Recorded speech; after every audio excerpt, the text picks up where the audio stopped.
I was late, but I was reading, so that matters, right?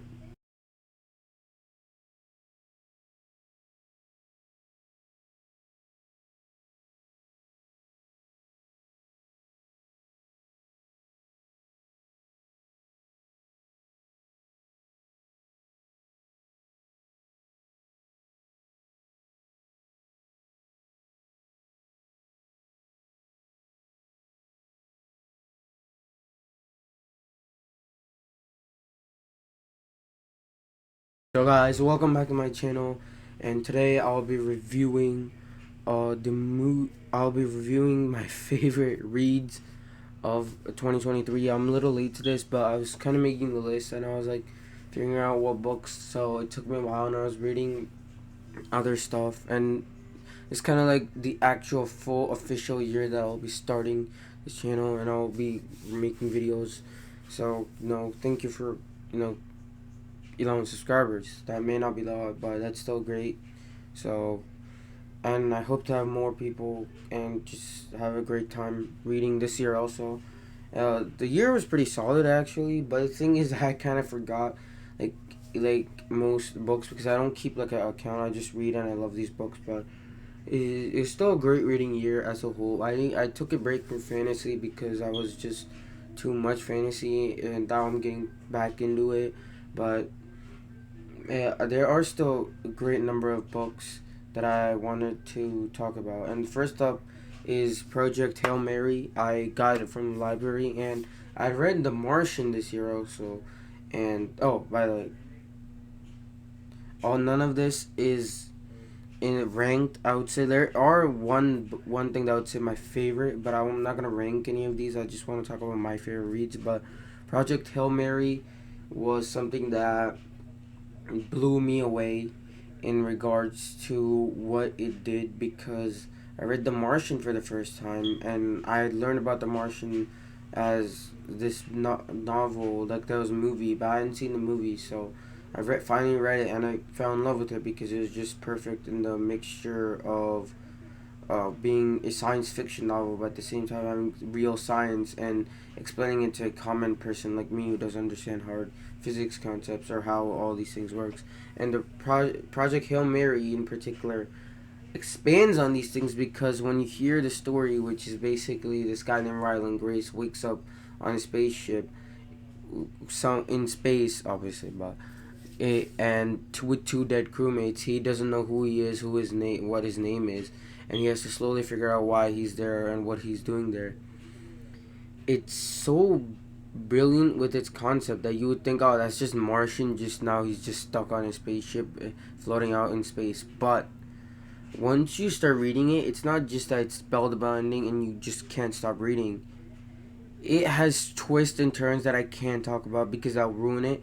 But like just the 50 pages, like you read the first 50 pages, which isn't really that much, and you'll see from page 1 to page 50. After that, you can't put it down because it has such an incredible twist that you're just gonna go, what's going on, and I want to know more.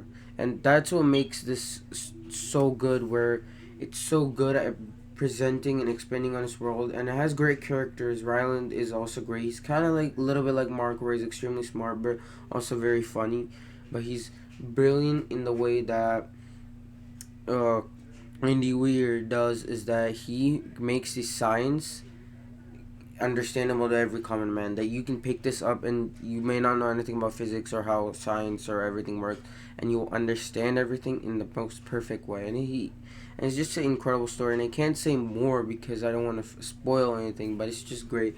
Just pick it up. I would say it's giving a little bit edge to The Martian.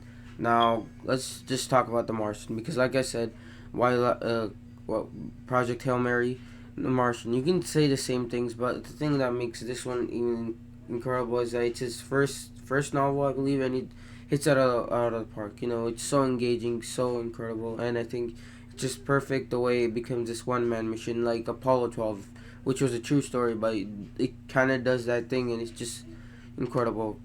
And both are great books and managed to be greatest reads. And now, my first fantasy novel review on this channel, Kings of the Wild. Kings of the Wild is without a doubt and rare standalone novel that manages to feel so big without actually being huge. Like, it's not like for fantasy, it's like 500, I think, 500, 600, around there. But it's so good because it's basically that this one character, Gabe, I believe, Gabe, I think he loses his daughter is stuck somewhere during a siege, so he decides to go to his friend and get the whole band back together. And it's so epic because it's funny, it's got this whole unique world, but what manages to make it so good is that it focuses a lot more on his characters and it develops them in an incredible, engaging way. We start to care for each one in a really, really incredible way, and it presents its world in such a unique fashion that you want more. Like this is it's a standalone thing, and you're gonna have more standalone in this universe, but you want more of this one group. You just want more of them, and he gives you this ideas, these things, and it's not dark, but it's not completely light. It's in the middle, and it has these unique, fantastical creatures, and it's just great. And some people may not like it, but I loved it, and I thought it was incredible. Why the Last Man?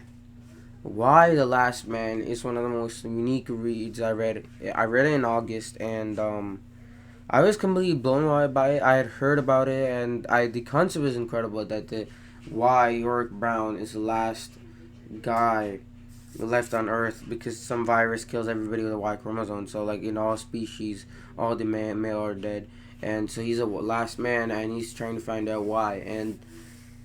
And I was kind of shocked by this because when I started reading it, I didn't really like it. Like, I had the huge omnibus, I borrowed it from the library, and I was reading it, and I read the first 20 few issues, and I was like, it's good, it's interesting, and I want to keep reading it, but I don't know why people love it so much. Like, one of my favorite channels is Near Mint Condition, and they're that's a great channel also where they talk about comic books, and he was talking about it, so I decided to check it out, and I was like, it's fine, it's fine. But then after a certain point, at one point, it hit me, and I was like, this is this is on another level. Like I just it hit me so much, and after that, because to me, until that point, there was no direction in the story, but that point there was such a direction, and it was so incredible.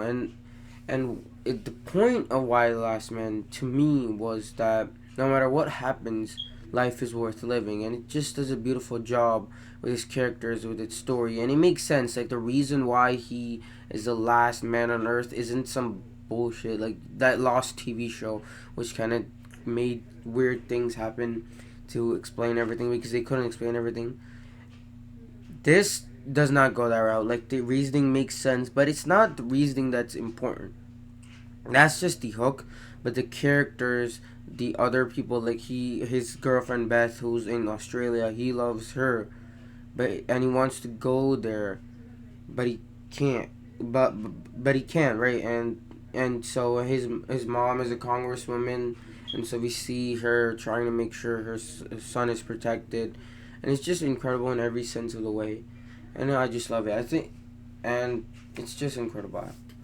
Okay, now my one of my favorite reads of all time, and is just incredible, and you could say number one, or incredible, and that's Preacher. Preacher by Garth Ennis is a masterpiece in storytelling. Like basically, an angel from heaven and a devil from hell have sex, and they create this entity that is strong as God. So God leaves heaven, and then that entity goes inside the person of Jesse Custer, and he can use it to make people do whatever he tells them to. And so what happens is that it ends up he realize finds out, and he's a preacher. In a church, and he finds out that God's out there, and he left and he abandoned. So he's angry. He wants to go find God. So he teams up with this Irish vampire named Cassidy and his girlfriend, ex girlfriend Tulip. And throughout the journey, it's so incredible because it's brutally dark. By the way, it's very disturbing. There's a lot of grotesque violence that if you can't handle, it's a comic book, so you're gonna see it. So if you can't handle it, don't read it. Just if it's not for you. But what makes it so good is that its focus is on its characters, but it's really a love story. That and when you read it, you'll realize that it's really about love. It's really about caring, and it's just so incredible in the way it presents a story, and everything seems planned out, and it's a masterpiece and what it does, and every moment of it. I think there's nothing that really anybody has really done that's this been good. Next up, we gotta talk about Gotham Central. Gotham Central. Now, Gotham Central is what I would like to call the thing that, like Why the Last Man, at first I was like, oh, it's good, it's not bad, it's good. But as I read it, I got hooked, and I read the whole thing. And what makes it great is that it's basically on the night shift and the morning shift of Gotham, this one department. And it's so good in the way where it doesn't shows from these people's perspective as honest cops in Gotham what it's like, and it shows it from their perspective, so you don't see Batman's perspective. We know who Batman is, why he's doing this, but for these guys he's a complete stranger. They don't know who he is, if they can trust. And you start to see that for these cops, even though they're good, not necessarily good things are happening. Even though Batman's there, that you start to wonder, that is Batman really helping these people, or nothing really actually working. And you start to see these characters change and evolve, and you just really stick to them. But you also see that how hard it is to live in a city where they have to live, try to be good, where being bad is something that they have to deal with every day.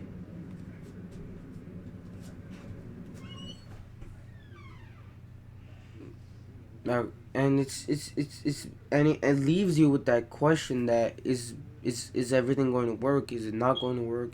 And the storylines are incredible, and it reminded me of The Wire, which is also great. So, and now Animal Man. It's crazy to think that Animal Man by Grant Morrison has an impact on me. Where it's Buddy Baker is a guy who can, if animals are around, like if birds are on, he can fly. That's his power. He's Animal Man. And what makes him so, and I got into this. I want to talk about that first, is because I was watching Nearman Condition, and he talks about this being so good, and you can watch his videos, and he's great. And I was like, you know what?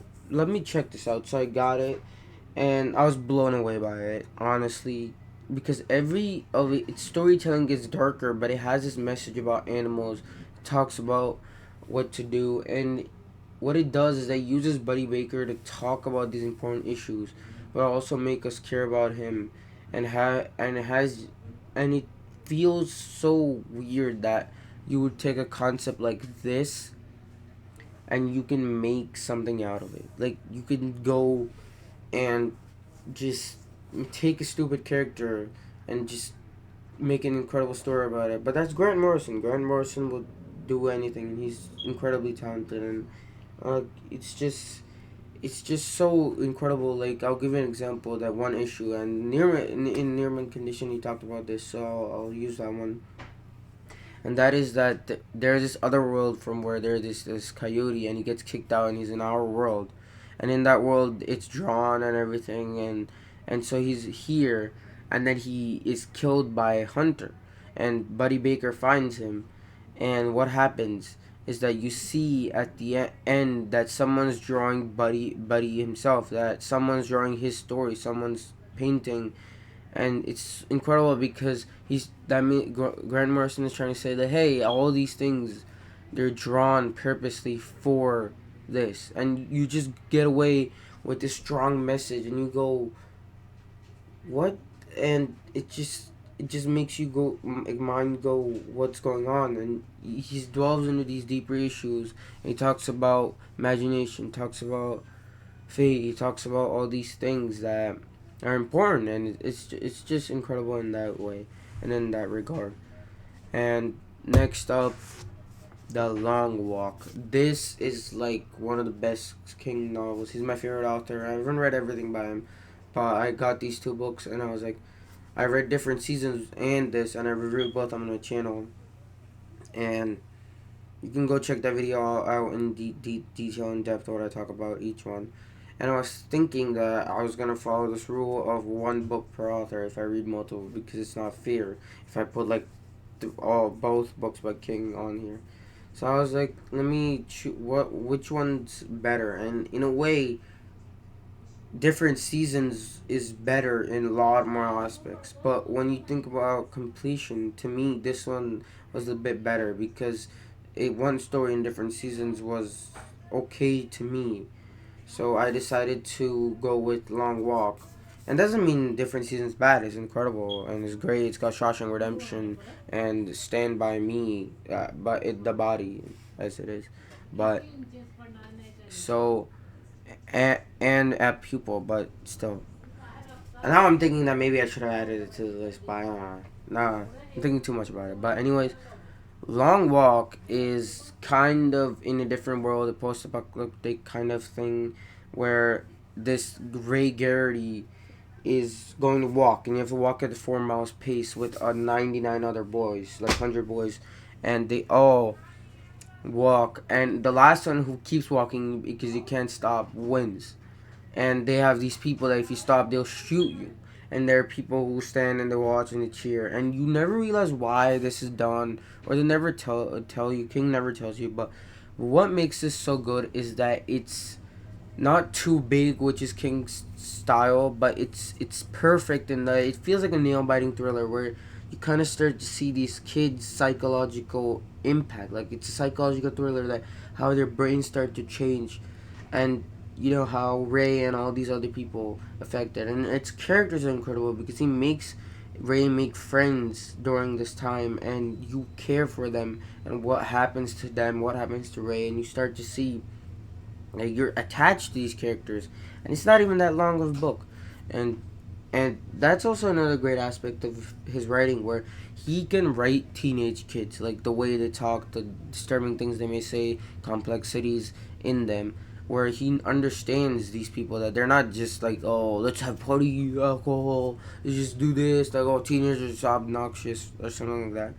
There's a sense and a style and a way that they talk, the things they do, and he captures it perfectly in this book. And he just blows it out of the park with what he believes and what he thinks. And next up, Big Beefy Boy, Swan Song by Robert Buchanan. Again, one of my favorite channels is Mike's Books Reviews, which is like my favorite book channel.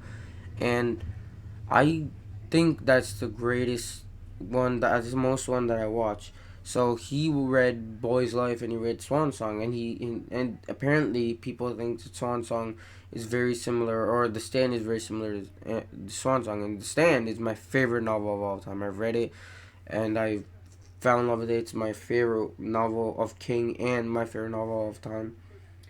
And so I was like, let me check it out. And the concept is basically that Russia and America bomb each other. And so if you don't know what happened in Russia, about America is like a post-apocalyptic wasteland. Everything's horrible. And what happens is that these characters are just stuck there, where there's this girl named Swan who has these powers, and you know, yeah, like here, like you know, the cover kind of says it, like you know, it's destroyed and everything, and there's this girl by the name of Swan, and we see her, and we see that she has some powers, and she has something, and there's this guy named Joshua Hutchins who he's a kind of like a wrestler, and we see another character, kind of forgot her name, but I still love this novel. I just forgot for a second, but and you see these three characters' journey, and it's a book, and it's not like The Stand. The Stand is incredible, but what The Stand does is that doesn't feel epic in a way. It's an incredible post-apocalyptic story, but it feels kind of like a tragedy of things that are happening, and you start to see that where is it going, we don't know, and how is it going to end, nobody has no idea. Well, with Swan Song, it's a rousing epic. It feels like good and bad, like where this one guy who's like the horrible person, he's not doesn't have necessarily have a name, but he's like a evil embodiment of evil. He is leading his own thing while Swan is leading her own, and it feels epic and it's visceral, and that's where it separates itself. Its characters are completely different, and it doesn't have the large different POV characters that King has in the stand, but it makes us endear, and Robert McCammon does the same thing where he makes you care for his characters, you understand them inside and out, and you feel engaged. And it's like it's slow in the way that it goes, but it never feels boring. Like, oh, this happens. You're like, what's gonna happen next? What's gonna happen next? And it's just this entire journey that you just love, and every aspect of it seems wonderful in every sense of the way. And it's just I think if you haven't read it, I'm so glad I read it. I think I'll read Boy's Life now this year definitely, because I heard that's incredible also. And so yeah, that was my favorite reads of 2023. I'm excited for 2024 and all my reading this year. And so yeah, if you watch this, thank you for watching. Please subscribe. We got more stuff coming soon.